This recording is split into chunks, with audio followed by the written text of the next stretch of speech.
So for starters, on the Radiant side, you're standing a bit too far forward for your block. You want to be standing back here. Otherwise the creeps run both ways around the tower and it gets a bit hectic. You start your block further back if you do this, so you start your block around here. Not a major difference, but it helps control the lane a bit. So I created a quick lobby to show you where you stand, right next to the tower here. All the creeps run the same way around the tower, and it allows you to start your block quite a bit further back. So you went for the bottle rush build mid, starting with 4 tangles and 3 branches, which I think is just fine.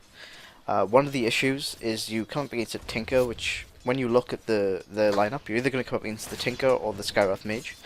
Personally, I think I would have gone for a Stout Shield, because this Tinker, as you can see, he's just never-ending right-clicking you, and I think that lost you quite a lot of farm, and it slowed down the Radiance by about 4 or 5 minutes. A really quick Radiance would have been about 16 minutes. I think you got it around 20 minutes, which is a good time.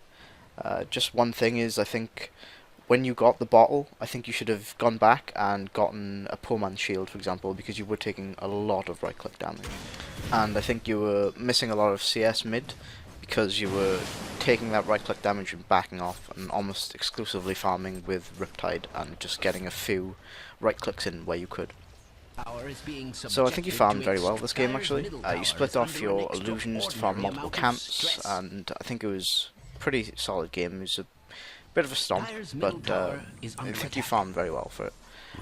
One of my issues with your farming though would be that you didn't split away from your team very often.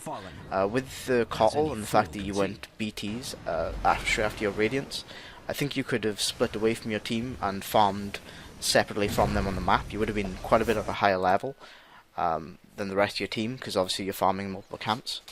And you also very rarely split off your illusions and use them to push lanes independently of yourself while you're, for example, farming the jungle, which can increase your farm and also put a lot of pressure on the map for the enemy team. One other thing I would mention that goes along with you being with your team a lot is that you were in, I think, every team fight actually, which is pretty good as a carry. Although not 100% necessary as Naga, you can be split pushing a lot more. But as I said, being as this was quite a stomp, being with your team is fine.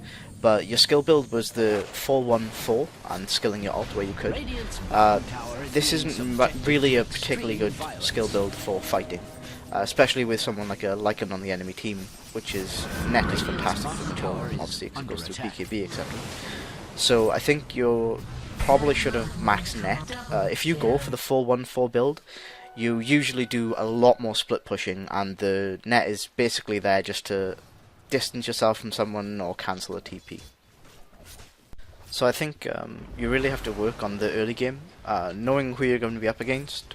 You don't have to go with the 4 tangles and 3 ironwood branches. I think starting with a stout shield, or if not, rushing that bottle, getting a poor man shield, just so you can stay in the lane and farm a bit more, would have sped up your Radiance.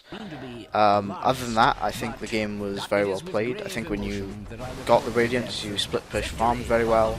As I said, my only issue with it was you were with your team a bit too much in my opinion, but other than that, GG and well played.